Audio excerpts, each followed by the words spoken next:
Okay, good morning. We're going to go ahead and get started. We're almost everybody here, and we're going to pick up where we were on the introductory chapter when we were talking about responsiveness and maintenance of our internal environment and stuff like that. Anybody have any questions on anything?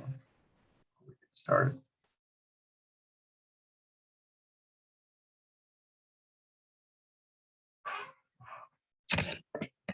So then I'm going to do this and hopefully find the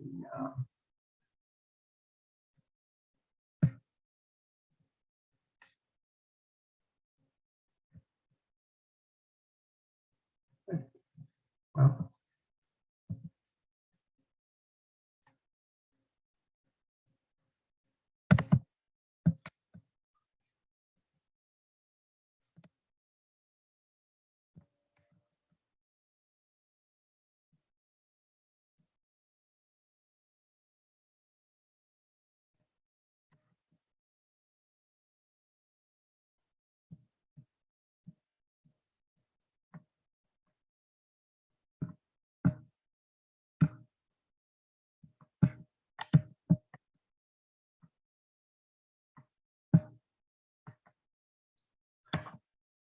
okay, you should see this screen that looks like a pyramid.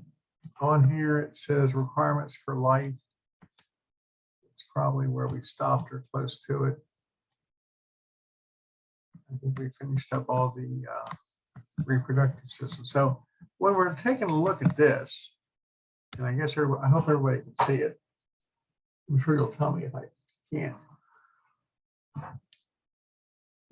When we consider the human organism, we saw this pyramid inverted earlier, where we have the chemicals at the top and the organism at the bottom.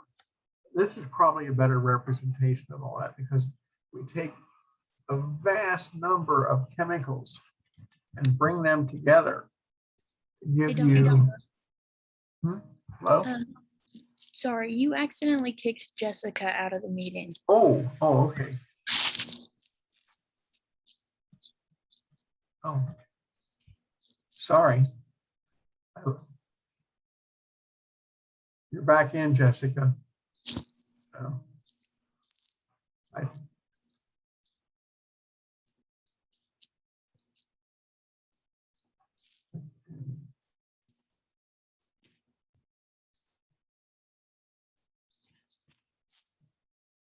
Well,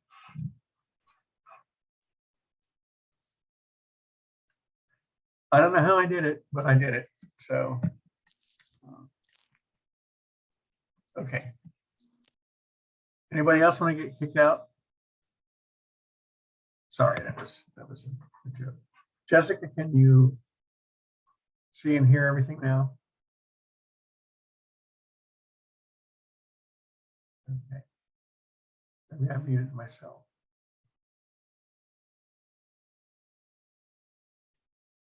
Well, let's try this again and go into this. Okay.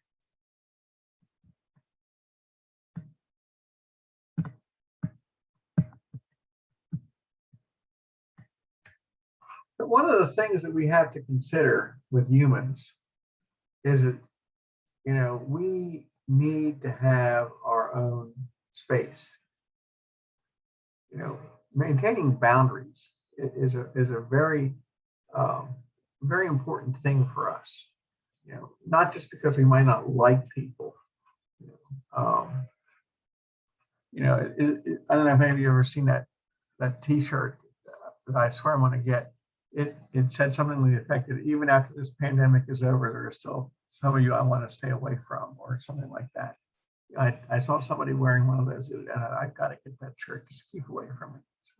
But the point is that internally and externally, while we are supremely organized from molecules all the way up to an organism where everything fits together and works properly, we love to keep our boundaries. Our skin protects us from a multitude of problems. It keeps us from getting too hot. It keeps us from getting too cold. It protects us from drying out. It also protects us from all pathogens. Bacteria, funguses, viruses, they can't get through the skin unless they find an opening or unless they're assisted. Otherwise we'd probably never become symptomatic. Our skin is essentially waterproof. It is covered with oils that have antibacterial properties. We have our own type of bacteria living on us, our own indigenous bacteria, our own native bacteria that crowds out pathogenic organisms and even non-organisms like viruses. Remember, viruses aren't alive. Viruses are just a strand of DNA wrapped in a coat of protein. That's all they are. Now, our skin does, it makes things like that, keeps their distance. And the cells do the same thing. Cells have a membrane around them to keep other cells distant. Yes, they can be butted up next to each other, but inside each cell, the actions are taking place on their own. Each cell, while the cells will work together, most cells in our bodies work individually. And we'll see later on that when a cell gets out of line, its friends and neighbors will come over and kill it and eat it. So when a cell wears out or when it gets out of line, it gets infected with something, then it'll be destroyed. It's a very tough homeowners association. We need to maintain boundaries on all things. Chemically, each one of our cells is busy as a power plant, as a chemical factory. Individual cells break down large molecules into small ones and release energy. That's called catabolism. And they take little molecules and string them together and make big molecules out of it. If you eat protein, your cells will take the protein, and the protein will get digested down to the amino acids, that's components of the protein. And then the cells will take those amino acids and string them together to make new proteins that we need.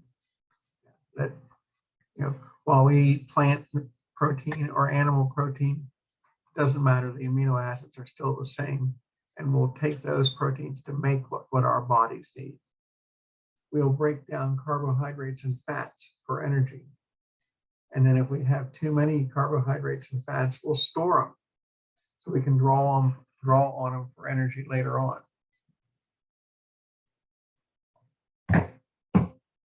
Metabolic activities, all chemical activities taking place in our bodies all the time. Metabolism and anabolism. We'll talk a lot about this when we get into into chemistry and also into the metabolism chapter.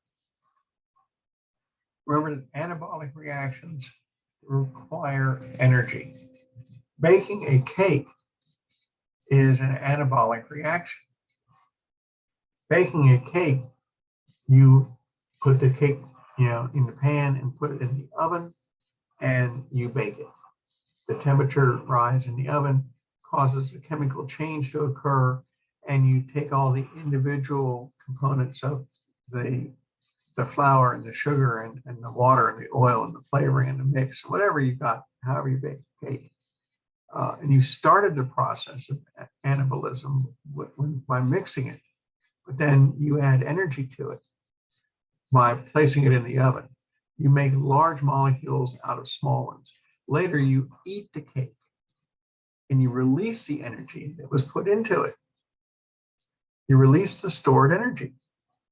And that's the process here where metabolic activities require energy. There's either an energy gain or an energy loss. And because you either break down the molecule, get the energy out of it, or you build up the molecule and store the energy. And we know how much energy is available. Consider if you eat a candy bar. Candy bar on the label says 140 calories or 180 calories or whatever. The calories are a measure of the stored energy in the molecules of the sugars and the fats in the candy bar. That's all it is. It's all calories are. They're not inherently evil. Calories are simply a measure of the stored energy. And that's how much energy could be released from that candy bar or cereal bar or donut or apple or banana or macaroni and cheese or whatever you're eating. The calories in that portion are simply a measure of the amount of energy that's available there. And that energy was placed into that when you make macaroni and cheese, you add the sauce and the macaroni and the cheese and all the other stuff that goes into it. And you end up with a product that has more calories than the individual components had. We've stored that energy in there. So, and then when we eat it, we break it down and we release that energy. We get some of that energy back to us. So, catabolic and anabolic reactions. It's how our body thrives. We are also got to be responsive. We have to be aware of our internal and our external environment. We have to respond to pain and pressure and touch, as well as temperature, hot and cold. Do we have a fever? Is it hot outside? Are we cold out? Is it cold? Are we cold out? Is it cold outside? Are we cold? Do we respond to stepping on a Lego in the middle of the night and it hurts? Or we cut ourselves and it hurts? We respond to sounds. We have reflexes. If we hear a noise, we turn our head in the direction of the noise. If someone calls our name, we turn around and look to see who's calling our name, even though it's likely not us. We turn in the direction of a light. A bright light causes us to respond to it. Odors. We respond to odors. We detect odors in the air.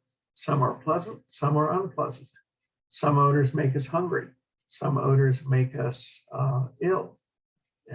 Some odors allow us to respond by saying, "Oh, that is a foul odor, a nasty odor."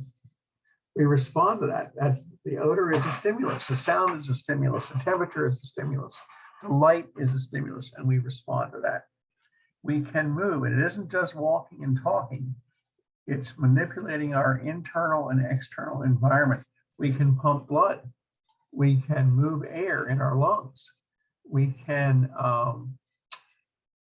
move food through our digestive system.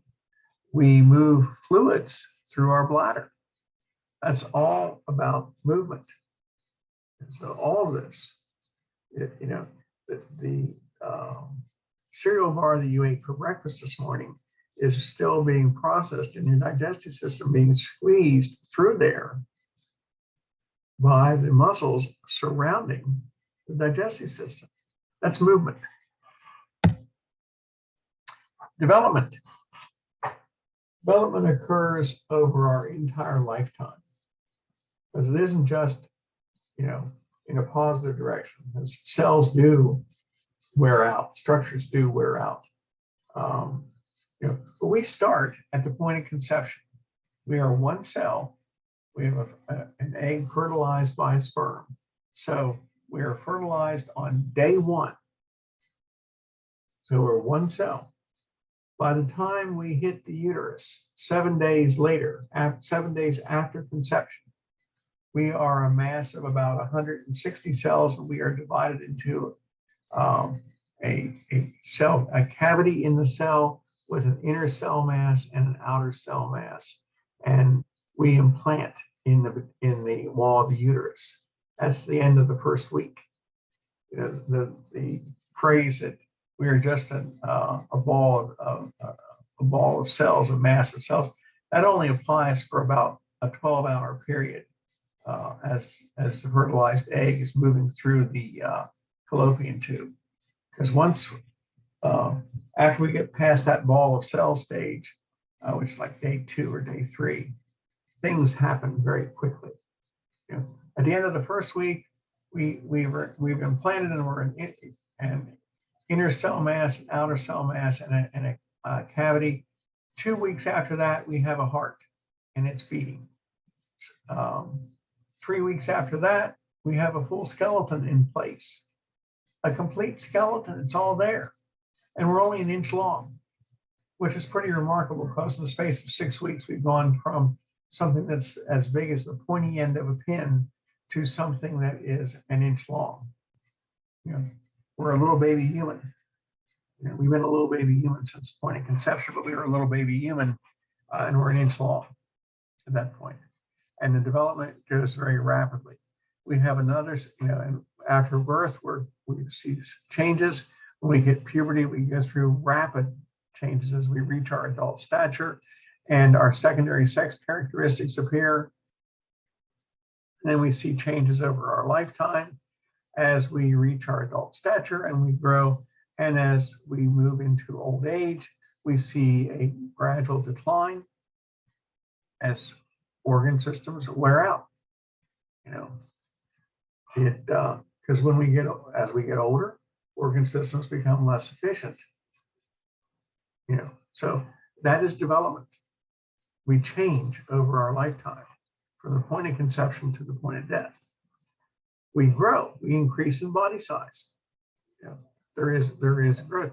Growth isn't just body size, it's growth, you know, in the size of our muscles. If we exercise and work out, our muscle cells will get bigger, they'll get more powerful. They won't increase in number because we're stuck with the number of cells we're ever going to have, muscle cells we're ever going to get. Muscle cells don't reproduce. Bone cells do. We can get bigger and bigger bones as they enlarge, but muscle cells will only enlarge. The number won't change. Reproduction, we replace worn out cells all the time, except for muscle and nerve. Muscle and nerve cells never replace, they last a lifetime. But cells that wear out, like skin cells, for example, we're always replacing those. Bone cells, we're always remodeling our bones. We have a complete new skeleton in place every 10 years because we're constantly remodeling. We produce gametes, eggs and sperm. Female will produce eggs for probably a 40-year window till she hits menopause. And sperm, males can produce sperm from puberty until the day they die. And so we can produce offspring too. So reproduction isn't just about producing gametes, eggs, and sperm. It's also about repairing and replacing and growing new cells too. For us to survive, we need to have oxygen. We need food, nutrients. We need water. Can't live for more than 3 days without water. Can't live for more than a month without food. We need to maintain a constant body temperature of 37 degrees Celsius or 98.6 Fahrenheit. And we need to maintain a constant air pressure that has adequate amounts of oxygen in it. The amount of oxygen in our atmospheric air is 20%. Whether the air is very thin at high altitudes, meaning that there are very few oxygen molecules available, it's still 20%. Yeah, but 20% of almost nothing doesn't really help us. We can only live for 5 minutes without oxygen, then our brain starts shutting down. We have to have oxygen to release a lot of energy from our nutrients. Atmospheric air is always 20% oxygen, whether it's here we are in Sevierville, we're 1,000 feet above sea level, more or less. We don't notice any difference between here and sea level. Still 20%, still plenty of available oxygen molecules. At 10,000 feet, the number of oxygen molecules and nitrogen molecules, which is the other gas in air, is cut in half. It's still 80% nitrogen, 20% oxygen. The molecules are cut in half. So the pressure changes. We notice it. If you were to go to Colorado, you would notice a difference at 10,000 feet. At 20,000 feet, you couldn't survive. So, because every 10,000 feet of elevation, the air pressure is cut in half.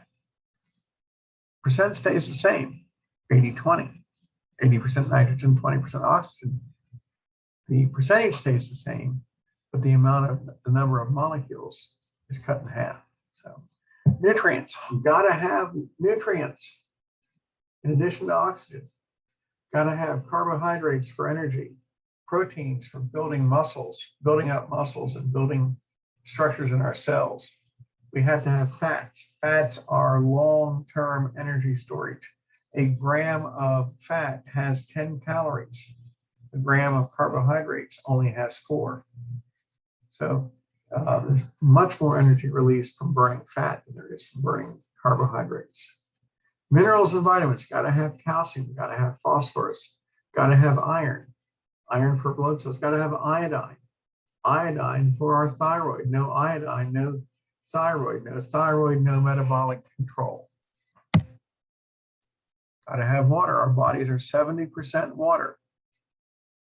We use water to carry our blood cells. The plasma in our blood, over half of our blood is salt water, which is the plasma. Carries the red cells and the white cells and the platelets around. We use water to cool us down when we get hot, when we perspire. We use water to help dissolve foods that we're eating in the digestive process. We have to, and we use water to help maintain our body temperature. Our body temperature needs to stay at 37 degrees Celsius, 98.6 Fahrenheit. Our bodies are designed to function within a very, very narrow range of temperature. And then, of course, I mentioned the air pressure. The air pressure at sea level is 760 millimeters of mercury. But the air pressure at 10,000 feet is cut in half. It's 380 millimeters of mercury.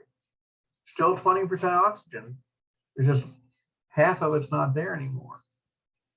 You take away half the amount of nitrogen and oxygen molecules, and it makes it a whole lot harder to breathe. The term that we use to describe all this is homeostasis. Homeostasis simply means maintaining a stable environment. Homeostasis, the status quo. You maintain a constant body temperature, you maintain a constant blood pressure, a constant heart rate, a constant oxygen saturation level in your blood. 98% oxygen saturation would be about, we like to see it in the 98% saturation level or higher. We like to see our blood sugar stay around 100 or less and not get too high. We like to see our blood cholesterol stay below 200 or even below 150.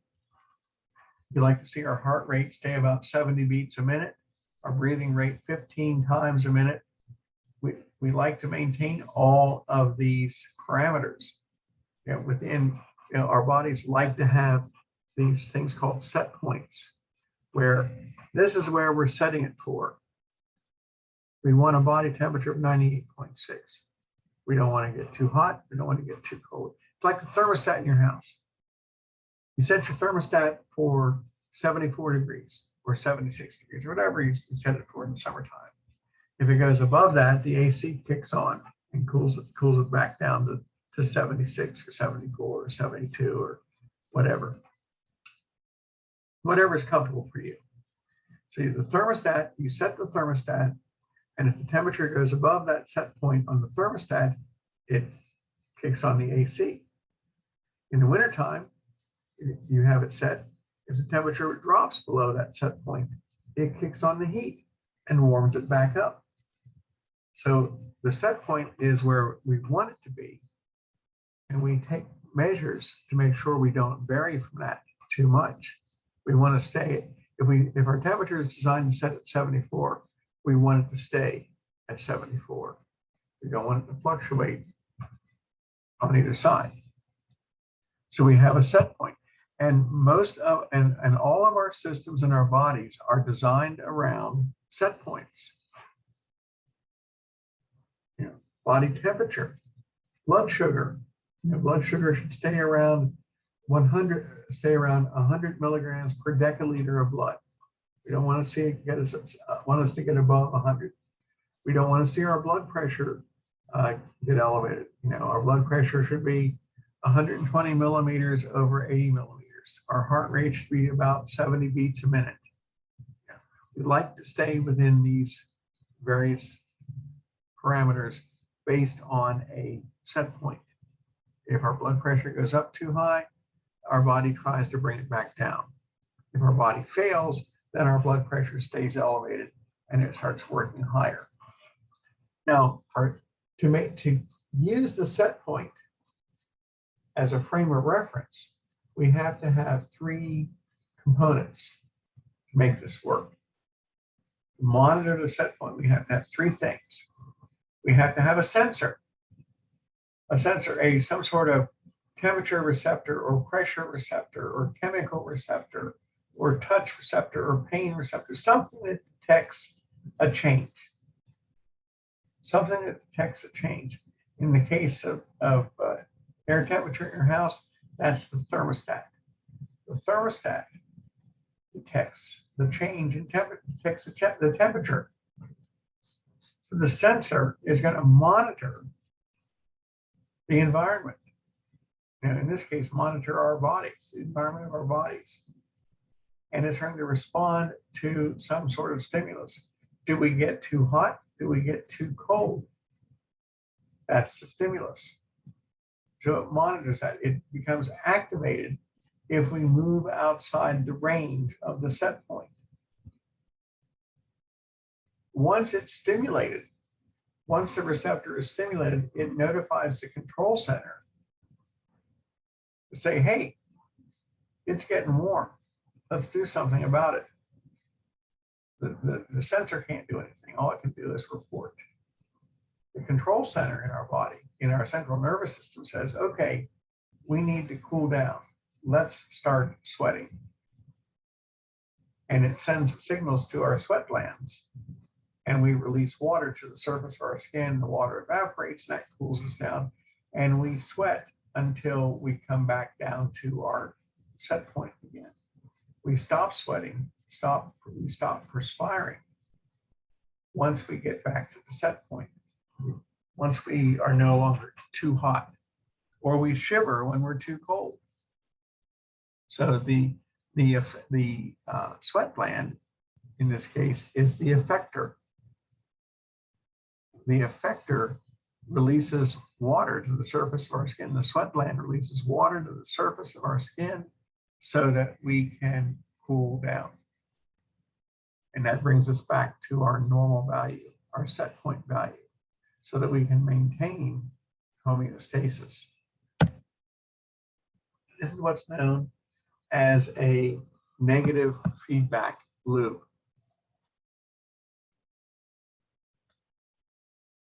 The lab class is Zoom. Lab class will be at Zoom. And the Zoom link is, I sent everybody an email with the Zoom link, but it's also in the news section of the lab class. So if you go into eLearn, go to the class, news is what pops up first. It's like the third item down. It has the Zoom link in there. So, okay, sorry. Never be afraid to ask questions. That's great. Okay, negative feedback. The mechanism we use is called negative feedback. Negative feedback simply is a process to reverse the initial stimulus. If you get cold, you warm up. The stimulus was that you were cold. Now you warm up and you're no longer cold. You reverse the stimulus. If you're hot, you perspire and you cool down. The stimulus was that you were hot. Now you cool down. You know, the stimulus is gone. You reverse the stimulus. You know, so that's what negative feedback does. It simply turns off or reverses the stimulus. There's the stimulus top here. You know, it's hot. It's hot outside. I don't know what it is today, but yesterday it was like 95 or something. Anyway, so it was hot. And that the temperature sensors in your skin detect that rise in temperature. And so you're hot. And they send, you know, those temperature sensors in your skin detect the rise in heat. There's also temperature sensors for cold too, by the way.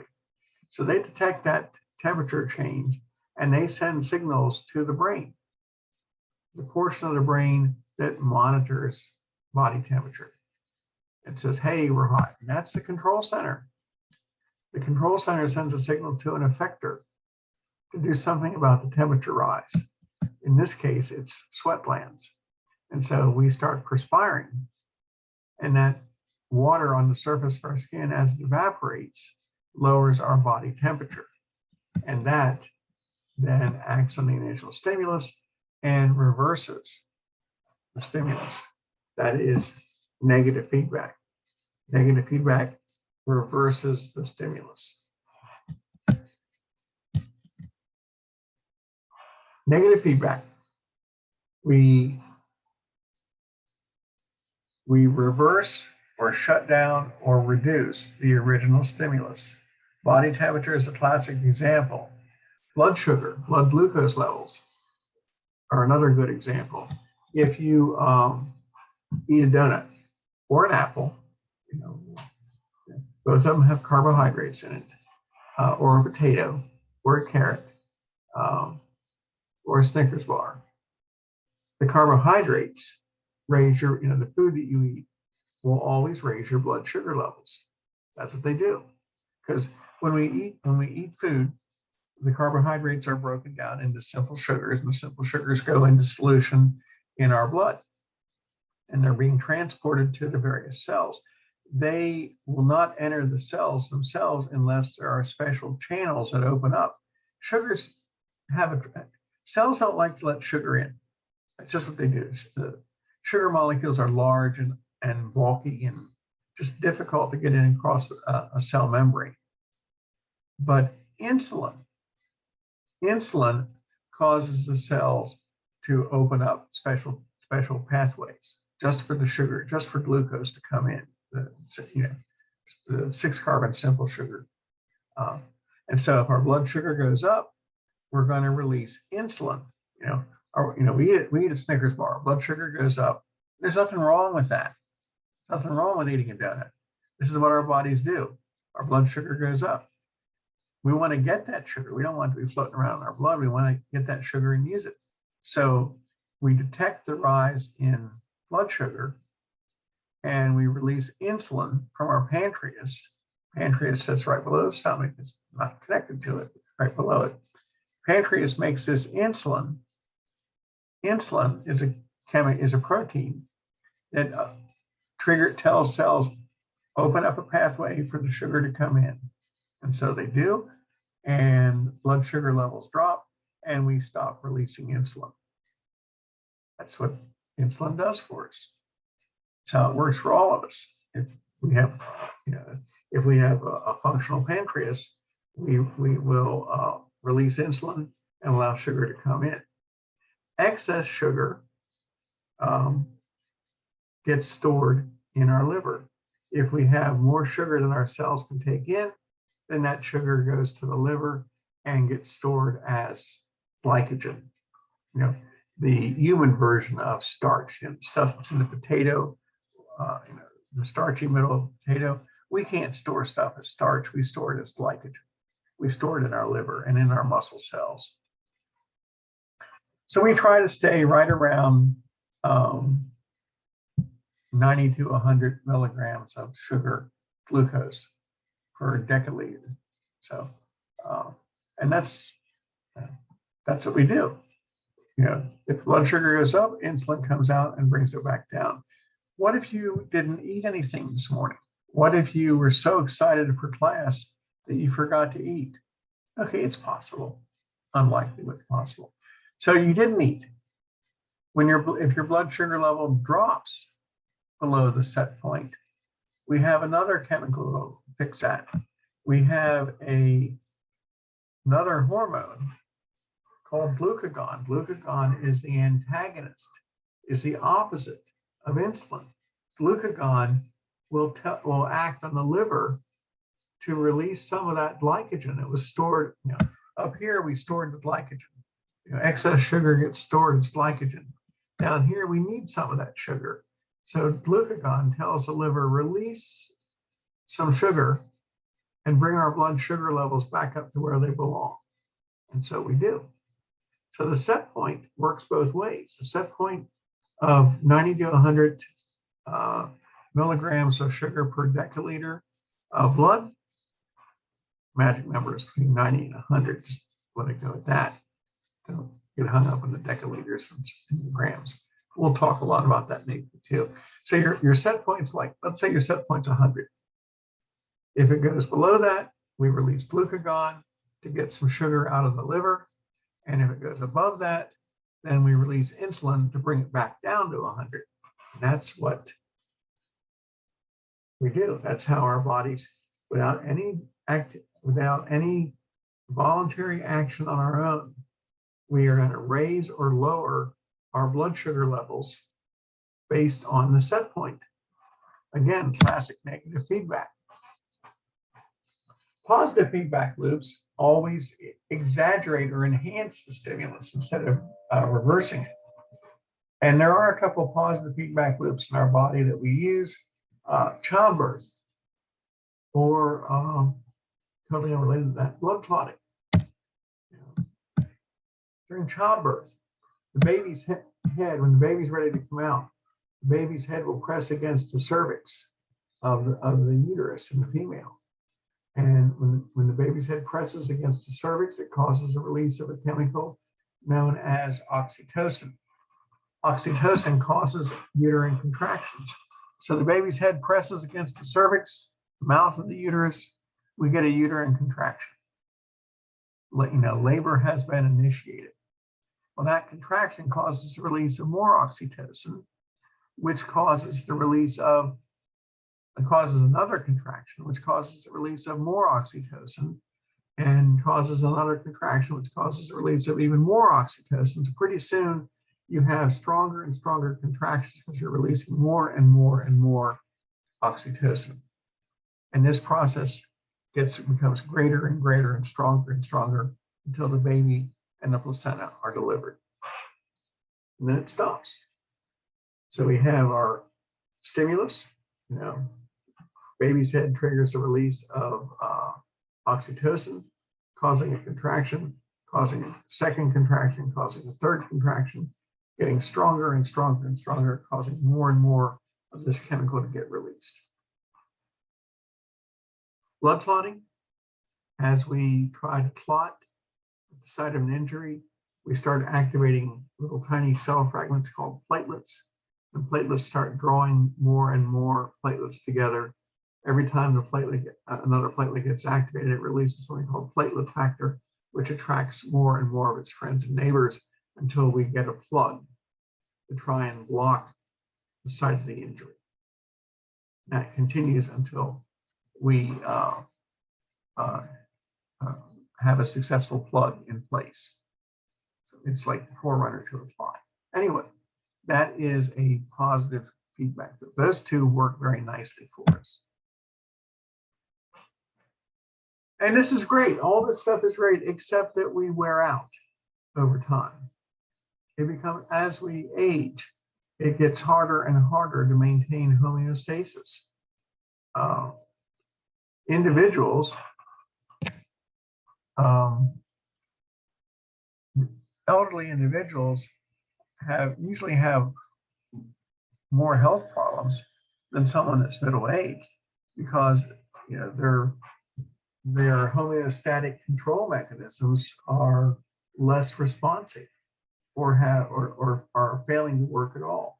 You know, consider this. Consider, a lot of disease conditions are caused by a failure to maintain homeostasis. A person who develops high blood pressure.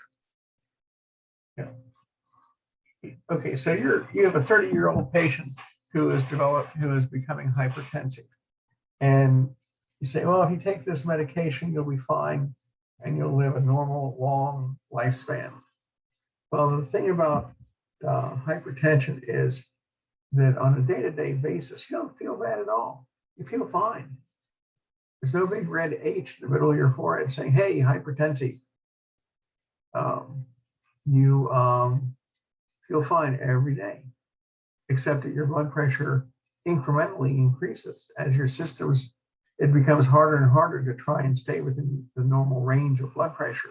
And so now you start seeing over time, you'll have damage to your kidneys, damage to your retina of your eyes, damage to your peripheral circulation. And after 30 years of hypertension, you have a stroke, or you have heart disease, or you have kidney failure, because the hypertension wasn't controlled early on, because you don't feel any different on a day-to-day basis. It isn't like you have aches and pains or shakes or shivers or fevers or anything from the hypertension. It's just very insidious, sneaking up on you. Heart disease starts out very, very small. It's triggered again by probably high blood pressure. But heart disease, one side of the heart is getting weaker, and the other side is trying to pick up the slack. Enlarged hearts will often become, you hear the phrase, a person's died from and had an enlarged heart.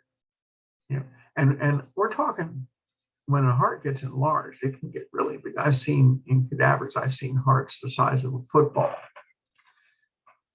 But bigger isn't better. When the heart gets bigger like that, it gets weaker. But the heart enlarges, trying to compensate for a failure of one side or the other. So like if the left side is deciding to not work as efficiently as it did, for whatever reason, it'll get bigger, but it won't work as well.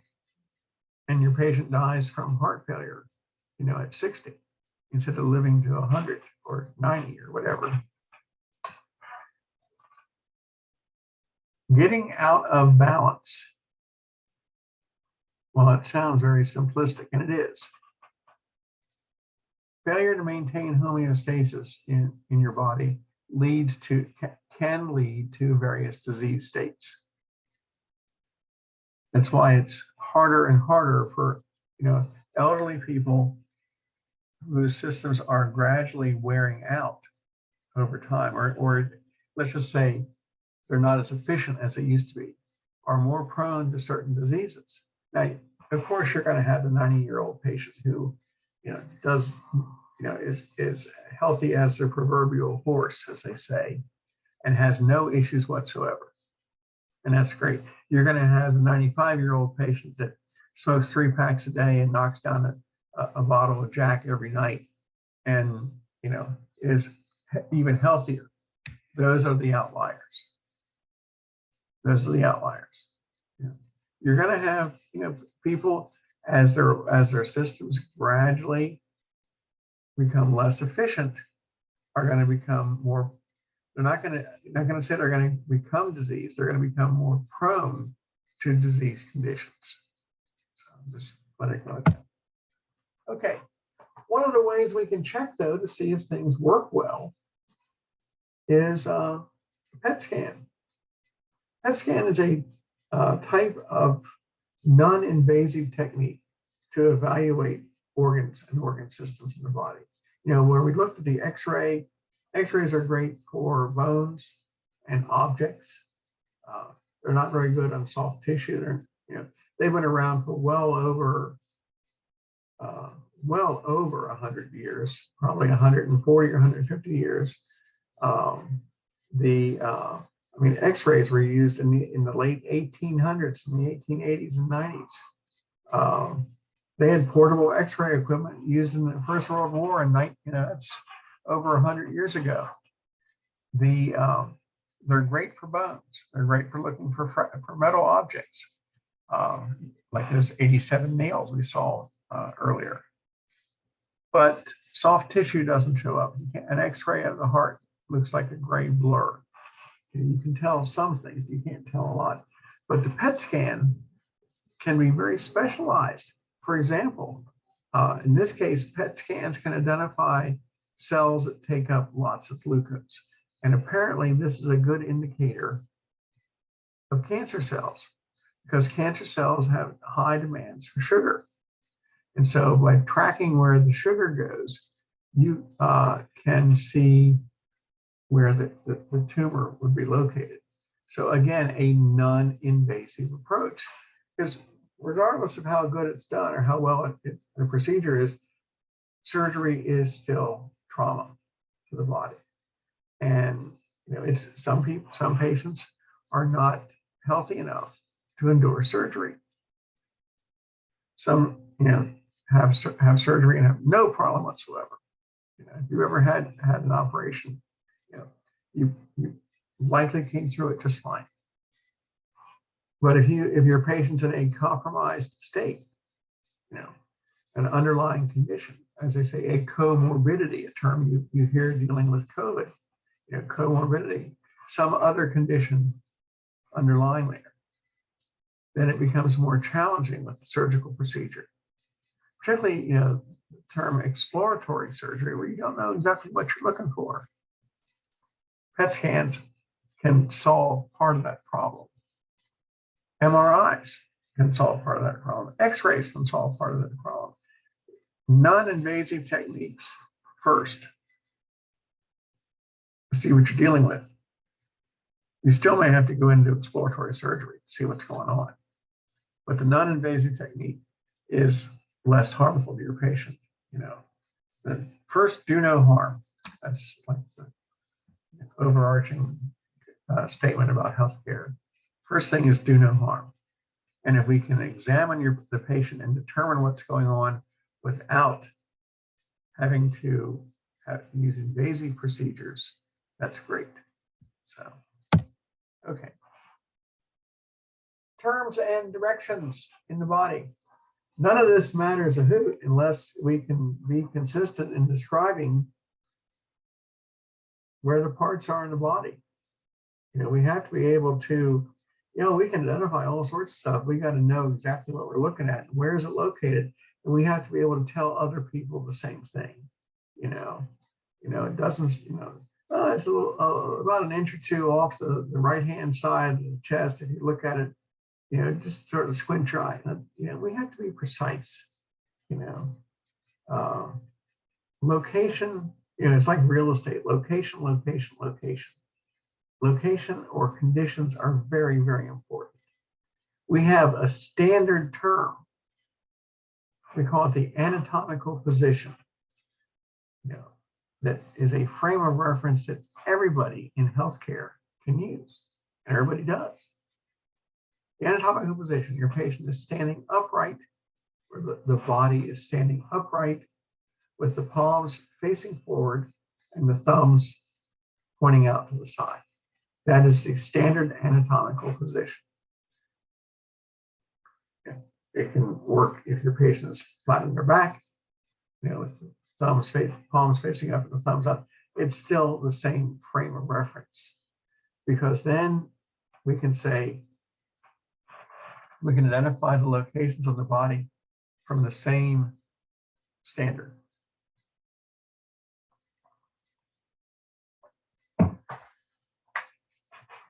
So all of our directional terms are based off of the anatomical position. There's no question then what we're talking about on these positions. It isn't your left or their, it isn't your left and your right that we're looking at as a perspective. It's the left and right, top and bottom of the individual, of the body, of the patient, if you will. That way we're always consistent, and yet we know mistakes happen. How many times have you seen something in the news about a person went in to have diseased kidney removed and the wrong kidney was taken out. Or they went to have a foot removed and they took the wrong foot off. Oops. Yeah. Sort of. Yeah. There are stories of patients who, when they were going to have a surgical procedure, would write on their abdomen with a Sharpie,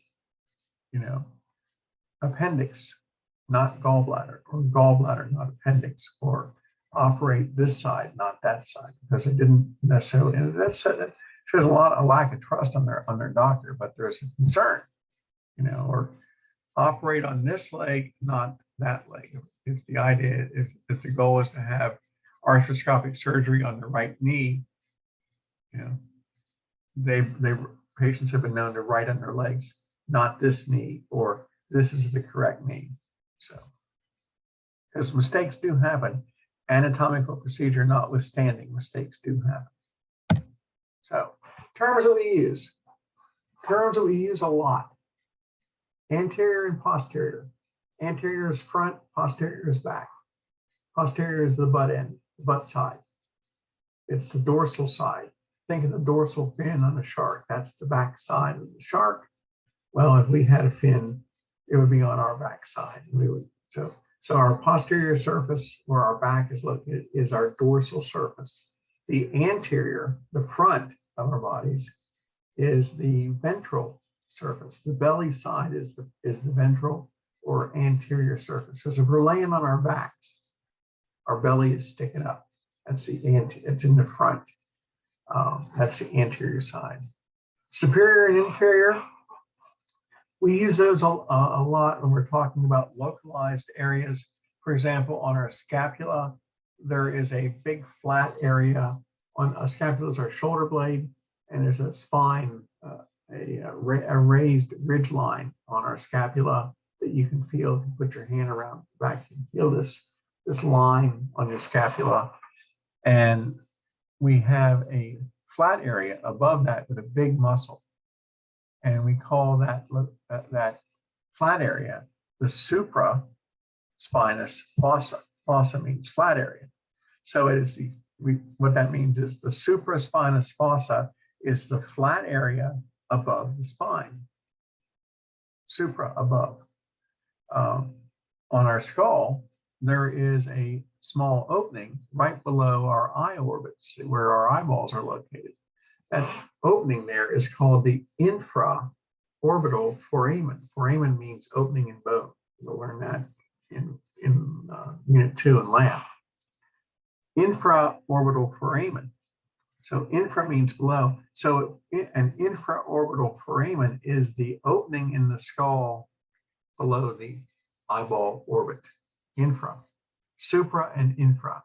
So we don't use superior and inferior too often, but in a lot of places we use the prefix supra and infra. Supra, infra.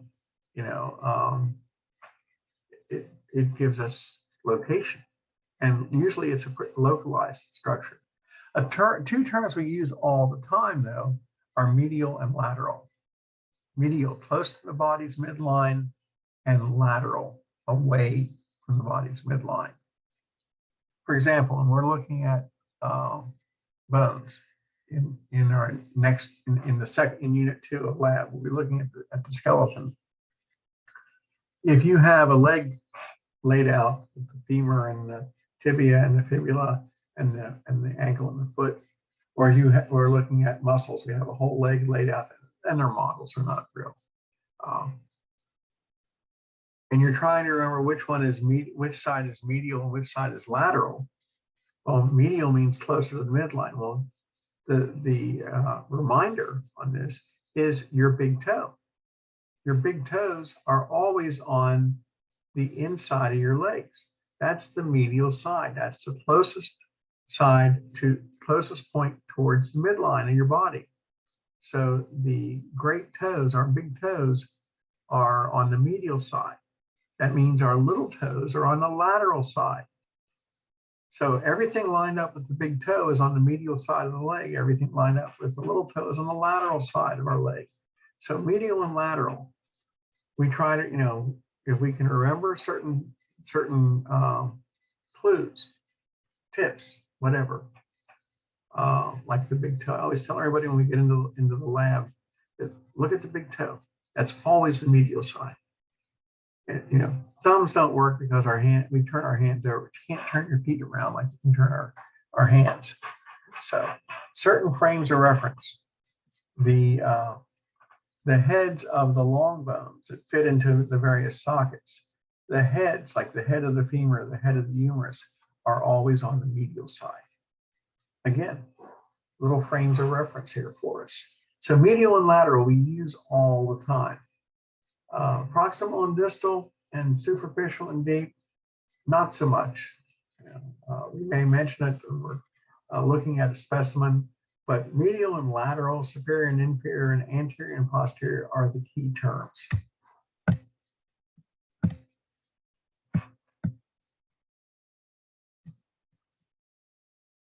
Understood. So let's get back here. Now, okay. So we have these general terms, medial and lateral, anterior, posterior. We also divide the body up into various regions. Two key regions here based on the skeletal structure. And we have what's known as the axial skeleton, which is everything lined up in the vertical axis based off of the spinal column. We have the skull and the spinal column and the rib cage. That's the axial skeleton. And then everything else is what's known as the appendicular skeleton, the arms, legs, fingers, toes, hands, feet, and what we call the girdles. The pectoral girdle, which is the shoulder girdle, consisting of the scapula and clavicle, your collarbone, and the humerus, the head of the humerus, the forearm bone, and the pelvic girdle, which consists of the hip bones and the head of the femur. So everything is, we have the two distinct regional terms here, axial and appendicular. Axial straight up and down, appendicular, all the appendages. Now, here is a chart that shows all the terms that we are going to need to be familiar with over the course of the next this semester and next semester. And we will learn these as we go along. You don't have to look at this, I got to learn all these by Monday. No, you don't. We will gradually learn them. I'm thinking with this, a lot of you probably already know. Patella. Who doesn't know that the patella is the kneecap? Or the cranium is the skull? Or let's see, how about the axillary is the armpit? Or gluteus. Who doesn't know that the butt is called the gluteus maximus? A lot of these terms we've already been using all along. Now we're just going to put them together. The fingers and toes are called the phalanges or the digits. The shoulder, that's a hard-hitting term we probably all know. The cervical bones, of the neck, for example. Oh, so a lot of these terms we're already familiar with. And as we go along, we're going to learn them in greater detail, and we're going to learn them through familiarity with them. So it isn't like you're learning them in a vacuum. We talked about the gluteus maximus. Well, little tip here: in anatomy, if we have a term that says maximus, there's going to be a minimus, and there's a gluteus minimus. There's also a gluteus medius. If you have the term major, like pectoralis major, the chest muscles, there's also a minor. Every time you have a major, you're going to have a minor. Pectoralis minor is right underneath the pectoralis major. If you have an internal, you're going to have an external. When we look at muscles of the abdomen, we have the external obliques, we have the internal obliques. So anytime you see a term like external, internal, superior, inferior, major, expect a minor. You know, if there's a superior, expect an inferior. In most cases, you're going to have some terminology like that too. Okay. Another way to look at the body. We can divide the body up into various planes. You know, if we would theoretically take a cadaver and slice it in sections with large panes of glass, I don't know why we would, but we can divide the body up into 3 different planes. The sagittal plane would give you an individual with a separate left and right side. You know, it's right down the midline of the body, giving you a separate left and a separate right. That's the sagittal plane, giving you left and right sides. Doesn't necessarily have to be down the midline. Frontal planes divide into front and back. Can be anywhere front and back. Doesn't have to be right in the middle, but it can be front and back. That's a frontal plane or coronal plane, because if we follow, there's a suture line, a joint line across the top of the skull called the coronal suture. It's where the bones come together. You can squeeze a little line up there. Second would give you front and back. You could even cut through the nose. The nose in the front and everything else in the back. And then we have the transverse plane, which gives you top and bottom. So we get left and right, front and back, top and bottom. Sagittal plane, frontal plane, and transverse plane. Transverse plane, we often call that the cross section too. So the sagittal plane, take a look at this. If it's down the midline, it's called the mid-sagittal plane. If it's on either side, it's called the parasagittal plane. So it can be anywhere. Oh, it can be, I give you a left and right that's cut through the edge of the tip of the elbow, and everything on the other side of that is the left and right side. So mid-sagittal divides down the middle, parasagittal anywhere off center, anywhere off center. Frontal planes, front and back. It doesn't have to be right down the midline in the middle for front and back. It can be, as I said, it can be the tip of the nose or the back of the skull. It doesn't really matter. And then a transverse cut is a horizontal cut anywhere from the top of the head down, anywhere through the body, at the level of the knees or whatever, it doesn't matter. It gives you a classic cross section. This is a mid-sagittal cut right through here. And we're using the MRI, magnetic resonance imagery. The beauty of the MRI is it shows all organs, soft tissue and bone in here in full location. Many of them are in full color. They don't have to be, but they are ideal for showing what's going on in here without having to, have to have exploratory surgery first to see what's going on. Now we can get a picture of what's going on. And so we can see here is the vertebral column here, the rectum, the intestines here. If we went further up, we'd see the lungs and the heart and so on. So all those structures are going to show up. We're looking at, this appears that we are looking at the left side, her left side, looking towards this side of her body internally. And so the magnetic resonance imaging scan gives you a full picture of what's going on. Classic use of it right here. Individual has managed to impale their heart with a roofing nail, a large roofing nail. And we don't even want to discuss how it happened because these are accidents. Things like this happen all the time. The point, though, is that the heart is pretty remarkable. You know, being shot directly in the heart with the roofing nail is not necessarily going to be a fatal accident because it didn't go through the heart. In fact, the heart will close up around most penetrating injuries, whether it's a knife, a roofing nail, a piece of wood, any kind of sharp object that goes in there. It's only even a gunshot wound. If the bullet passes through the heart, many times the heart will close up around the hole. Not always, but you know.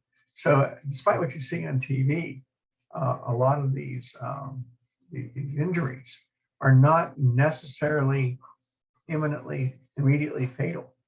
So anyway, the MRI showed where the roofing nail is lodged in the heart, and so the surgeons could then know where to go in and remove the object without, you know, causing the patient to bleed out. Because if that nail had been pulled out, your patient would have bled out and died very quickly, because the nail is also helping to keep the chambers of the heart sealed up.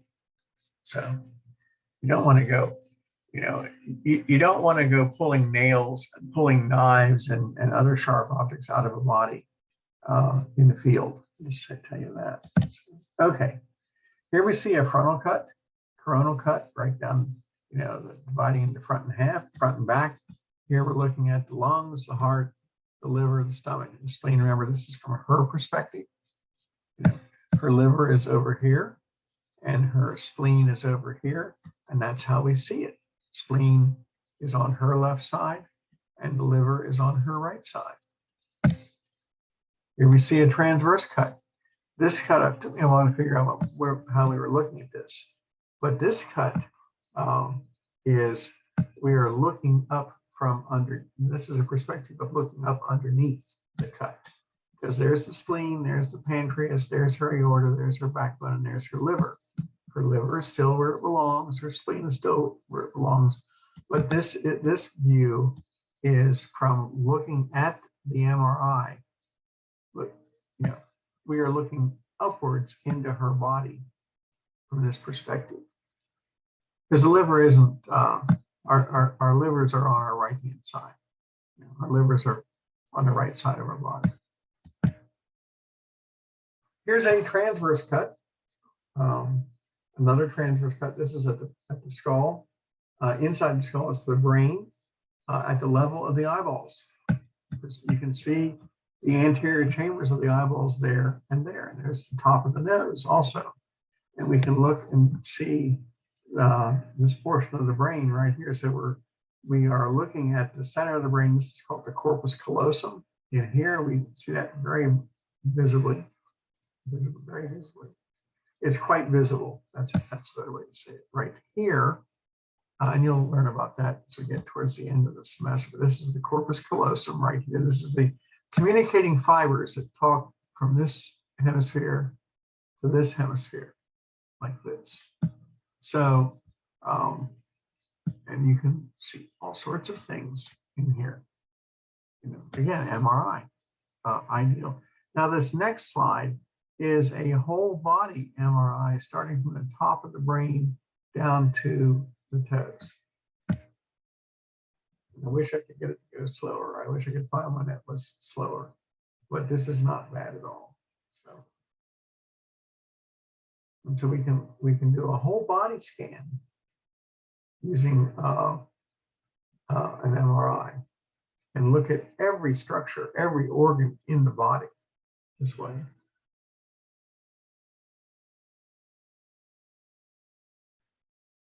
So this is just a series of transverse cuts all the way through.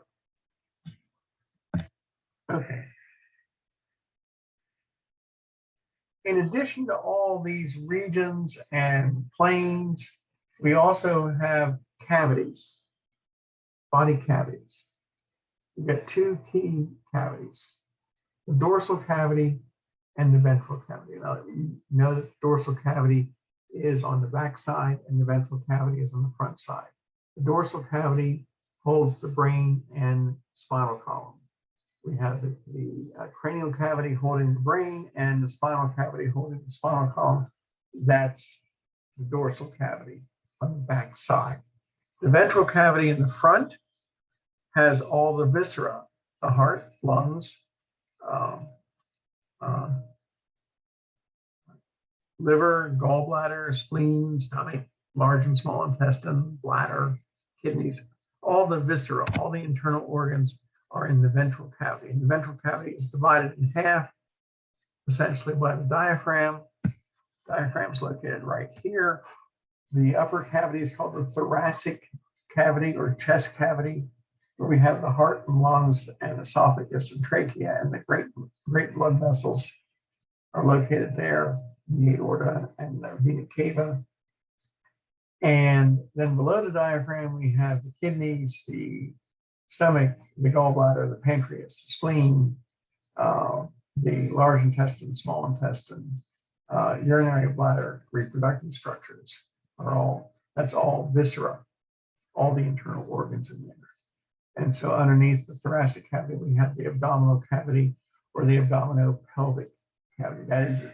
This whole structure in the front is the ventral cavity. So we basically have two cavities that get subdivided into smaller cavities. The dorsal cavity, just the cranial cavity and the vertebral cavity, that's all. Or spinal cavity, how you look at it. The front is a little busier. In the ventral surface, we have a cavity for each lung, a cavity for the heart, and then we have the mediastinum for the great vessels and the esophagus and the trachea. And then in the below the diaphragm, we have the abdominopelvic cavity, the abdominal region and pelvic region in here. And so we have subdivided these cavities in the front.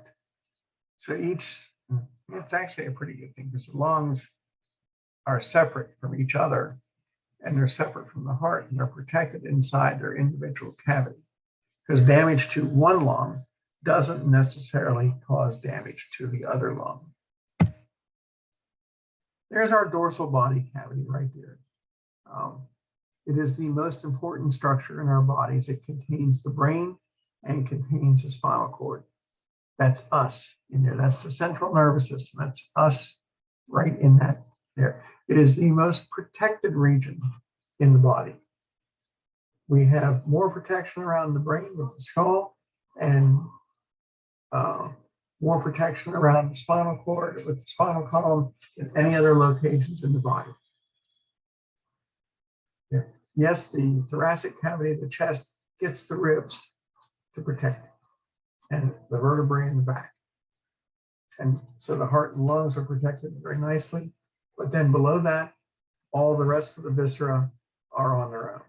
The only protection they get is skin and muscle and fat. And so all the abdominal organs have no protection other than that. So the ventral cavity, and I'm going to stop here because we're just about out of time. The ventral cavity holds all the viscera. The lungs, we consider everything in the thoracic cavity and the abdominal cavity. So the lungs, the heart, the gallbladder, the spleen, the liver, the pancreas, all that stuff is considered the viscera. We have the thoracic cavity above the diaphragm and the abdominopelvic cavity below the diaphragm. I'm going to, since it's almost time, I'm going to stop here. Oh.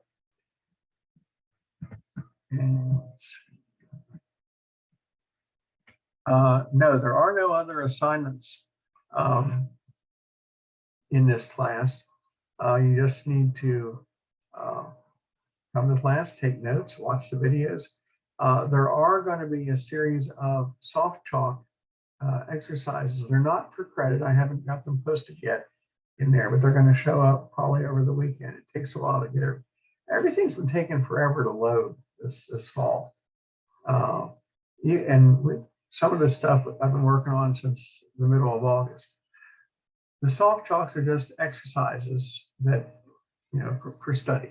There's no credit for them. You don't have to do them, but there are no assignments to do anything other than just stay current with the material. Yes, there should be practice exams in eLearn. I thought I set that up, but I have to go back and make sure. But I thought I loaded in practice exams. There should be a practice exam for every unit, so they don't count for anything. You can take them as many times as you want. And they're not going to be the questions you're going to see in your real test, but they're going to be similar because there's only so many ways to ask the same question. So yeah, practice exams are a great study tool, by the way. So you can use them again and you can take them again and again. So just remember there's no credit for them. And there's no credit for the soft chalks. And if you don't like the soft chalks, learn to speak. If you don't like the soft chalks, let me know. Oh, good. The practice exams opened yesterday. If you don't like the soft chalks, let me know, and I won't use them in the future. So, but yeah, give them a try. See what you think. So, yes, there should be the way I've been setting it up now is I've been making them public. The lectures are showing up now. They are in YouTube. My YouTube channel is WG Sprout, and I'll send you out an email about that. I have the link. I mean, I can get a link for each one, but it's easier, if you just go to YouTube, go to my channel and look at them. But if you want a link, I can do that. But they are there. And again, they're slow to load too. I mean, it's some of the stuff some of the lectures I put in from Tuesday are still loading now, and I have no idea why that's happening. So anyway, so you'll see your lecture and your labs showing up in YouTube. Any other questions?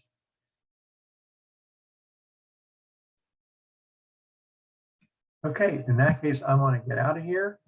I'll see some of you, I guess, in lab today. And otherwise, I'll see you all next week. Have a good weekend.